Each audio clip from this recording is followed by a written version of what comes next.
Hey guys, how's it going? And welcome back to a new video and welcome back to Fantasy Football. I only uploaded a video yesterday making my fantasy football team on the Dream Team. So if you are going for the Dream Team, check out my video from yesterday. And there was a handful of comments from you guys saying you've already made one over on the McDonald's FIFA Fantasy League. So I just thought I'd go for it and make one on here as well, so no one's missing out if you prefer to use either of the websites. I'm going to go through my team, explain some of the rules, and one of the reasons I went for the Dream Team was because they had an app. Now, in the last 24 hours, the McDonald's FIFA Fantasy League has also released an app, so really, it's just your preference. So I'm going to go ahead and make a team on both. Leagues are set up for both. So my summer is going to be pretty full. But yeah, we're going to run through my team, some of the rules, and let you know guys what I'm going for. The group stages comes in 3 rounds. So everyone plays their first game, that's round 1. Everyone plays their second game, that's round 2. Everyone plays their third game, that's round 3. You don't pick 11 players, you actually pick 15 because you have 4 players on the bench. And the way you want to set it up is your starting 11 to be the players who play their games first in that round, because the way the subs works is you have 4 to make and you can use all of them or you might not want to use all of them. But if a player plays early, so let's say Ronaldo plays Spain pretty early on and he gets 0 points, but you have a striker on the bench like Messi who Argentina don't play until later on, you can bring Messi in for Ronaldo.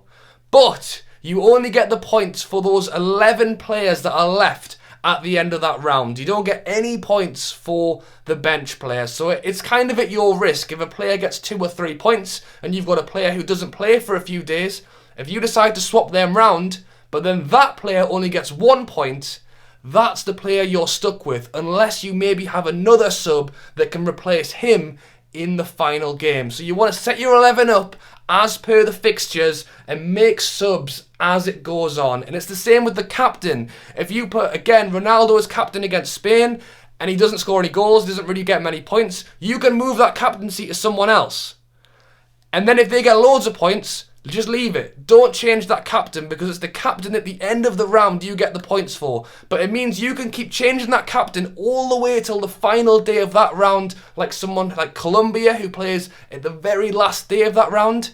If your captain's sitting on 1 or 2 points, it's worth that risk. But if you've already got Messi who scored a hat-trick, you don't want to be changing that. So it's just keeping up with what the fixtures are, how you sub your players in. You can make as many transfers as you want before the tournament kicks off, and then once it does, you have 1 transfer per group stage round. You can make more, but it costs 4 points per transfer. You can then make as many transfers as you want before the round of 16 starts, and then you can see there you get 3 more for the quarterfinals, 5 for the semis, and 5 for the finals. There is also a wild card, so at any point during the tournament, you can make as many transfers as you want. So you may want to do that halfway through the group stages to completely mix it up. You might want to leave it for the final and have a full team full of players. You just gotta work out what you think's best. There is also a maximum captain boost, so as I mentioned earlier with moving your captaincy around to try and get the most points, there is a maximum captain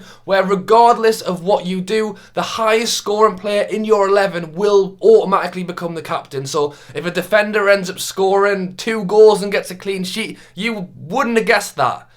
The captain boost will automatically give them the captain at the end of that round. And there is also a bench boost, so for 1 round in the tournament you will also pick up all the points from your starting 11 and all of the points from your bench. So from the maximum captain and the bench boost, you've just got to try and guess which round you think you'll do best on. And if I scroll down here, you can see all of the score, and you get points for goals, clean sheets, assists. You lose points for yellow cards, red cards. It's all pretty standard, but I will leave a link to all of these rules in the description. Hopefully I've explained them relatively well, but it's definitely worth a read before you get started. My team is already completed. I did auto-complete it just so that I could get the league set up before I started this video, but when you jump in, it will be blank, and you can select your players. You can auto-complete it. If you want to do it like that, come back and edit it later, but the first thing you want to be looking at is your formation. So I'm going to be going for the 3-4-3. There are quite a lot of options there,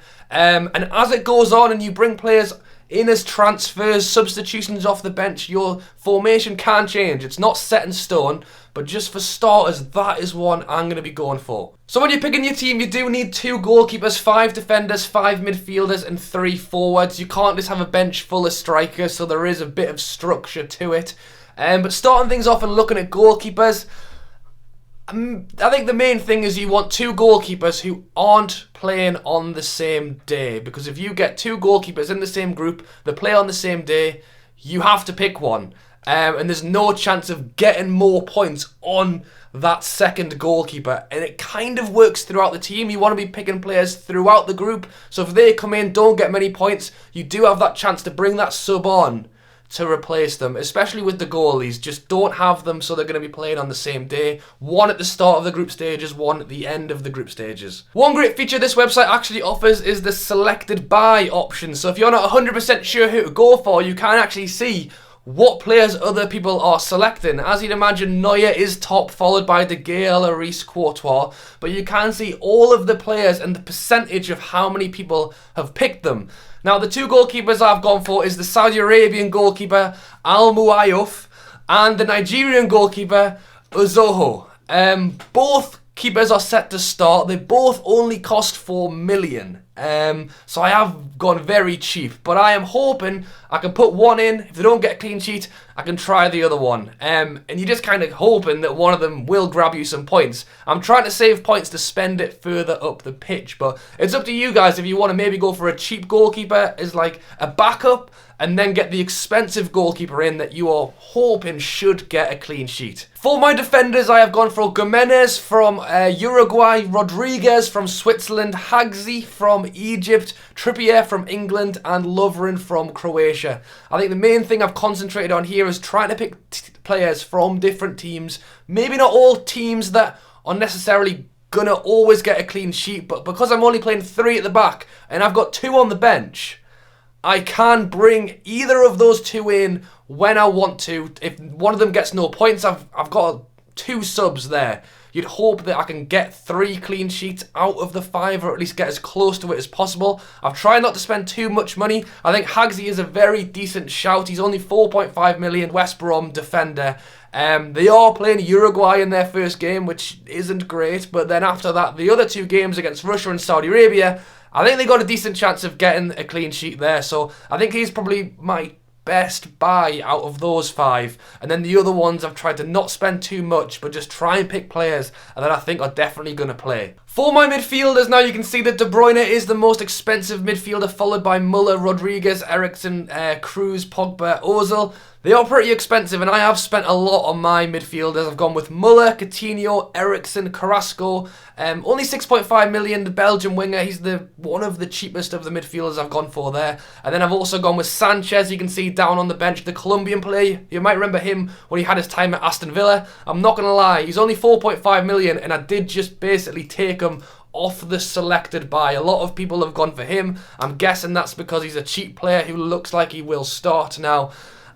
I've got my 4 there, or my 3, Muller, Coutinho, Eriksen. I'm hoping they are going to pick up the points. Sanchez is really just a last option because their group is at the end of the round. They actually are in Group H, so if those 4 players don't do anything, he is just my backup there, but I'm hoping that those 4 will do it. Hazard's actually down as a striker, otherwise I would have put him into my midfield. And the 3 strikers I have gone for are Griezmann, Jesus and Salah. Griezmann 10 million, Jesus 9 million, Salah 8.5 million. If we take a quick look at the pricing, you can see, as imagined, Messi is the most expensive along with Ronaldo and Neymar, all 12. Harry Kane and Suarez, Aguero, Lukaku, Hazard. Salah, he needs to obviously be back from injury before I definitely leave him in there. I'm going to wait right up till the last minute to see how he does.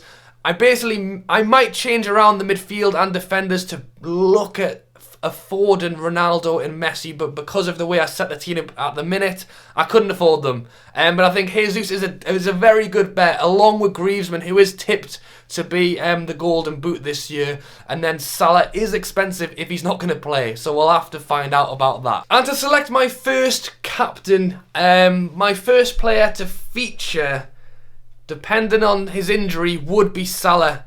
So I'm going to go with him. And then as I mentioned, you can change it day to day as the group goes on. And as whatever captain is left is the one you stick to. So if Salah does play and score a hat-trick, I think it's very, very unlikely I'm going to risk it. If he only scores one goal, then I think it is worth the risk to move it to Jesus, Griezmann as it goes on. But if he scores two, maybe gets an assist, you're going to be leaving him at that. And then, as I said, you can change your subs as the round goes on. So I hope you guys have enjoyed the video. Make sure to join my league if you haven't already. Like I said, I did set up a Dream Team League as well. So if you'd rather go on that, check out my video from yesterday. I'll leave the link to that in the description as well. So yeah, guys, I hope you've enjoyed the video. Hopefully I've been of some help with you selecting your side. And yeah, get involved. Thanks for watching. Drop a like on the video and subscribe if you are new. Loads of football content throughout the World Cup.